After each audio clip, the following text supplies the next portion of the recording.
नमस्कार, मैं हूं आपके साथ इंशान। नेशनल लूडो 24 पे आप सभी का बहुत बहुत स्वागत है। बता दें ये खबर उत्तर प्रदेश के फिरोजाबाद पहुंचे पूर्व मुख्यमंत्री अखिलेश यादव। फिरोजाबाद पहुंचते ही पूर्व विधायक अजीम भाई से मुलाकात की। सबसे पहले पूर्व विधायक अजीम भाई से मुलाकात करके पहुंचे टीटू प्रधान के निवास पर।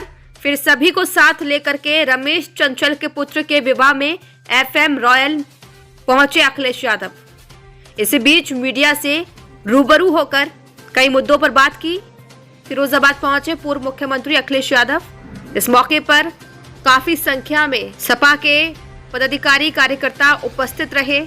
फिरोजाबाद पहुंचते ही पूर्व विधायक अजीम भाई से मुलाकात की और मुलाकात के बाद पहुंचे टीटू प्रधान के निवास पर।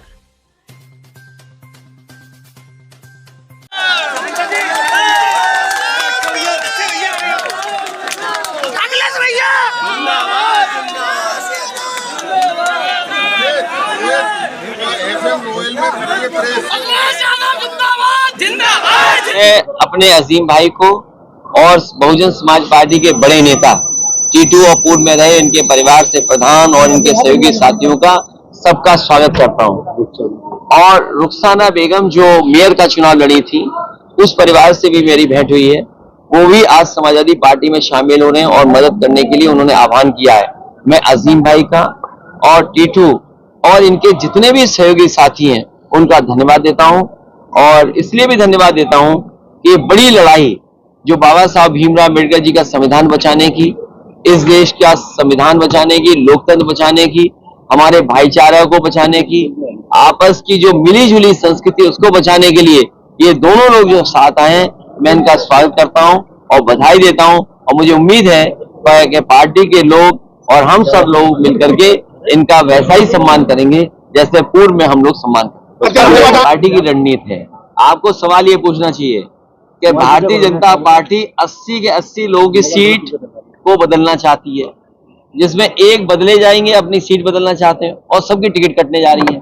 आपको पता है फिरोजाबाद की टिकट कटने जा रही है भाजपा की? पता है? तो फिर कमजोर है क्या वो? इसका मतलब मैदान छोड़ के जा रहे हैं। आगरा की टिकट बदलने जा रही है, ये पता है आपको? देखिए सब पता है इनको। देखिए इसका मतलब ये है कि आप सब जानते हो कि भारतीय जनता पार्टी के एक के अलावा सबकी टिकट कटने जा रही है, जो मैं समझ सकता हूँ आप लोगों से, क्योंकि आसपास सब आप जानते हो, पत्रकार हो, आपस में परिचय रखते हैं, चर्चा करते हैं, तो आपको खुद पता है कि भारतीय जनता पार्टी सबकी टिकट काटने जा रही है एक के सिवा, और वो भी अपनी सीट बदलना चाहते हैं। देखिए आप अगर खुश हो तो आपकी भावना से मैं अपनी भावना मिला दूं।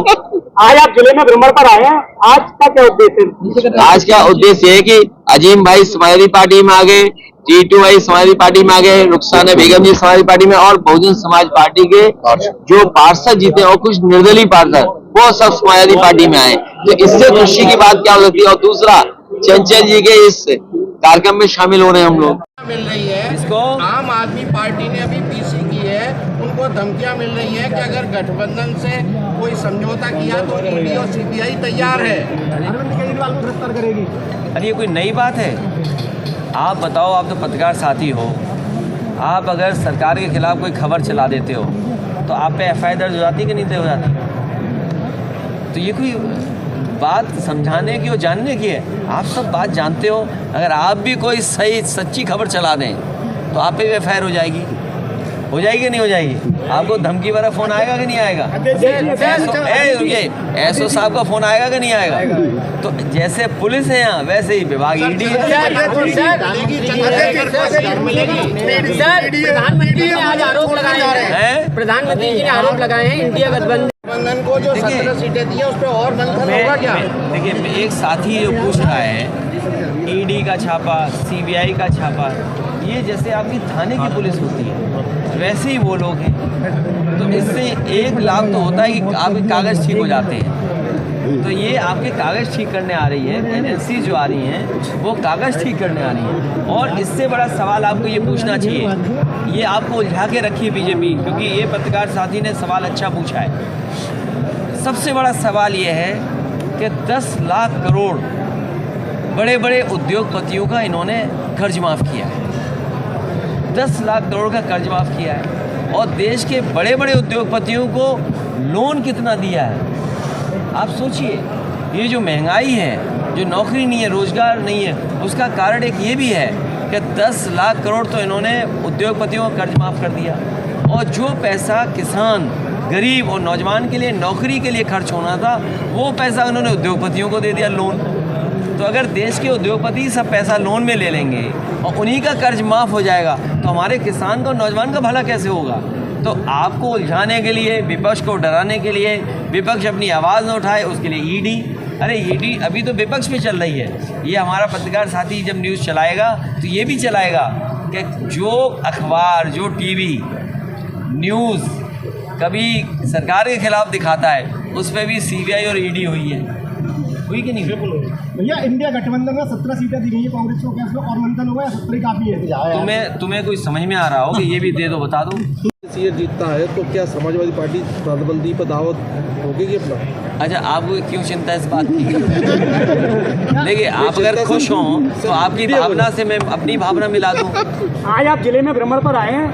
आज का उद्देश्य है कि अजीम भाई समाजवादी पार्टी में आ गए, टीटू भाई समाजवादी पार्टी में आ गए, रुखसाना बेगम जी समाजवादी पार्टी में, और बहुजन समाज पार्टी के जो पार्षद जीते और कुछ निर्दलीय पार्षद वो सब समाजवादी पार्टी में आए। तो इससे खुशी की बात क्या हो सकती है। और दूसरा, चंचल जी के इस कार्यक्रम में शामिल हो रहे हैं हम लोग। क्या फिरोजाबाद की सीट कहीं फेरबदल हो सकता है? जैसे अजीम भाई भी शामिल हुए हैं, क्या फिरोजाबाद की सीट पर कहीं फेरबदल? तुम्हारा चैनल चल नहीं रहा आजकल क्या? और एक्सपोज इसलिए है कि आप सरसों का तेल की कीमत पता कर लो, आप दाल की कीमत पता कर लो, चीनी की कीमत पता कर लो, और जो दावा कर रही सरकार कि हम दुनिया के 5वीं अर्थव्यवस्था बन गए हैं, वो 80 करोड़ लोगों को राशन खिला रही है।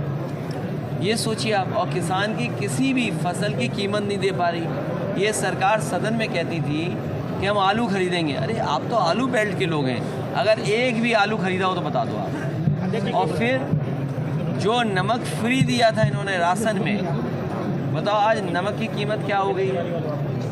तो ये जो सवाल है उसका जवाब भारतीय जनता पार्टी पर नहीं है।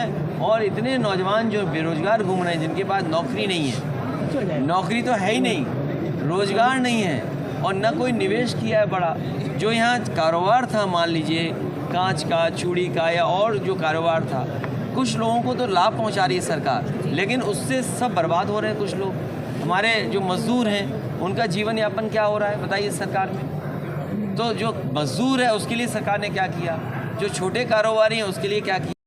देखिए, जो गठबंधन हो गया, सीटों का बंटवारा हो गया, और आपको पता होगा 25 तारीख को कार्यक्रम में शामिल भी होने में जा रहा हूँ, और बहुत जल्दी तारीख आ जाएंगी। अभी ज़रूरत ये है कि जनता को मुद्दे समझाना। भारतीय जनता पार्टी जिस तरह की साजिश करेगी उससे अपने कार्यकर्ता और जनता को बचाना, क्योंकि जिस तरह का उनके पास सोशल मीडिया का नेटवर्क है, जिस तरह से संसाधन उनके दिखाई दे रहे हैं, अभी आपको जानकारी हुई होगी कि किस तरीके से उन्होंने चंडीगढ़ का वोट लूटा था। मान लीजिए ये तो बैलेट से वोट पड़े थे, बैलेट से वोट पड़े थे, इसलिए लोगों को पता लग गया कि बैलेट में हेरा फेरी हुई है। मान लीजिए मशीन से वोट पड़ा होता तो मशीन को कहाँ से खोलते हम, कहाँ से कोई देख पाता। तो ये तो बैलेट की वजह से इनकी चोरी पकड़ी गई, वोट की लूट पकड़ी गई।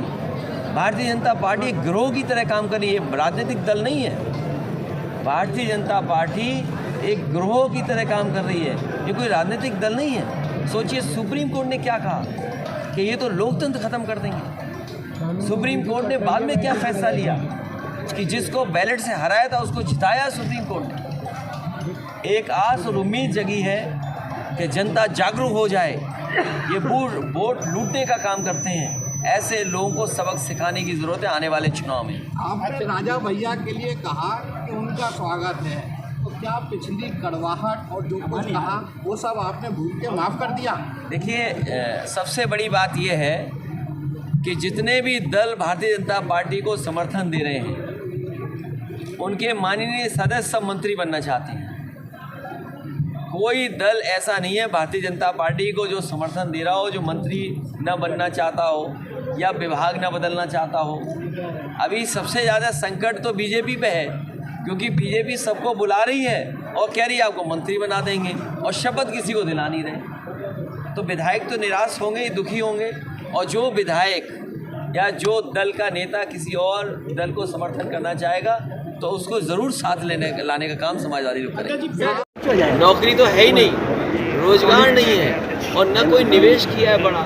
जो यहाँ कारोबार था, मान लीजिए कांच का, चूड़ी का या और जो कारोबार था, कुछ लोगों को तो लाभ पहुँचा रही है सरकार, लेकिन उससे सब बर्बाद हो रहे हैं। कुछ लोग हमारे जो मजदूर हैं उनका जीवन यापन क्या हो रहा है बताइए सरकार।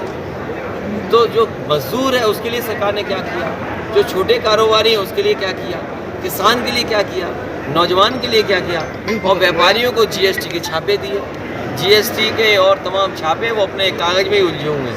इंडिया गठबंधन को 17 सीटें दी गई है, तो और मंथन होगा इस पे? इंडिया गठबंधन को जो 17 सीटें दी हैं उस पर और मंथन होगा क्या? साथी ने पूछा है, ईडी का छापा, सीबीआई का छापा, ये जैसे आपकी थाने की पुलिस होती है वैसे ही वो लोग हैं। तो ऐसे एक मिनट होता है कि आपके कागज ठीक हो जाते हैं। तो ये आपके कागज ठीक करने आ रही है, एजेंसी जो आ रही है वो कागज ठीक करने आ रही है। और इससे बड़ा सवाल आपको ये पूछना चाहिए, ये आपको उलझा के रखिए बीजेपी, क्योंकि ये पत्रकार साथी ने सवाल अच्छा पूछा है। सबसे बड़ा सवाल ये है कि 10 लाख करोड़ बड़े बड़े उद्योगपतियों का इन्होंने कर्ज माफ़ किया, 10 लाख करोड़ का कर्ज माफ़ किया है। और देश के बड़े बड़े उद्योगपतियों को लोन कितना दिया है आप सोचिए। ये जो महंगाई है, जो नौकरी नहीं है, रोजगार नहीं है, उसका कारण एक ये भी है कि 10 लाख करोड़ तो इन्होंने उद्योगपतियों का कर्ज माफ़ कर दिया। और जो पैसा किसान, गरीब और नौजवान के लिए नौकरी के लिए खर्च होना था, वो पैसा उन्होंने उद्योगपतियों को दे दिया लोन। तो अगर देश के उद्योगपति सब पैसा लोन में ले लेंगे और उन्हीं का कर्ज माफ़ हो जाएगा, तो हमारे किसान का, नौजवान का भला कैसे होगा? तो आपको उलझाने के लिए, विपक्ष को डराने के लिए, विपक्ष अपनी आवाज़ न उठाए उसके लिए ईडी। अरे ईडी अभी तो विपक्ष में चल रही है, ये हमारा पत्रकार साथी जब न्यूज़ चलाएगा तो ये भी चलाएगा कि जो अखबार, जो टीवी न्यूज़ कभी सरकार के खिलाफ दिखाता है उस पर भी सीबीआई और ईडी हुई कि नहीं हुई? भैया इंडिया गठबंधन में 17 सीटें दी गई हैं कांग्रेस को, क्या इसमें और मंथन होगा या 17 ही काफी है? तुम्हें कुछ समझ में आ रहा हो कि ये भी दे दो, बता दो। लखीमपुर अरे नहीं, तुम बताओ कोई समझ में आ रही हो कि ये और दे नहीं, नहीं ये ना समझ में आ रही हो, ये समझ में आ रही हो कि 2 वापस ले लो, बताओ कौन सी लेनी? तो सब वापस लोगे क्या? कौन सी वापस लेने? नहीं आप बताओ। लखीमपुर खीरी के लिए बार बार कांग्रेस कह रही है ये सीट हमको मिलनी चाहिए। ये कोई चर्चा नहीं, जो सब बातचीत हो चुकी है। और देखिए इतने दिनों जो बातचीत हुई है तभी ये फैसला लिए। और हम तो अभी भी देखिए बहुत लिबरल है समाजवादी पार्टी कि प्रत्याशी ऐसा हो जीतने वाला, प्रत्याशी ऐसा हो जो बीजेपी से मुकाबला कर ले। हमें सवाल ये नहीं कि संख्या क्या हो या वो हमारी गिनती कैसे आगे पीछे हो, लेकिन कम से कम जीतने वाला जो हो, चाहे हमारी पार्टी से लड़े या गठबंधन का लड़े, ऐसा हो जो बीजेपी का मुकाबला कर ले। मोदी जी कह रहे हैं 400 गारंटी। देखिए अच्छा ये बताओ, कोई गारंटी चल रही है? आप बताओ, नमक की कीमत है, कोई गारंटी है नमक की कीमत? डीजल पेट्रोल की कोई कीमत की गारंटी है? ये गारंटी केवल घंटी है, गारंटी नहीं है ये। जैसे आपने ताली और थाली बजाई थी वैसे ये घंटी है। आप ये बताइए गारंटी नौकरी की क्यों नहीं है? गारंटी रोजगार की क्यों नहीं है? और गारंटी महंगाई कम करने की क्यों नहीं है? चलिए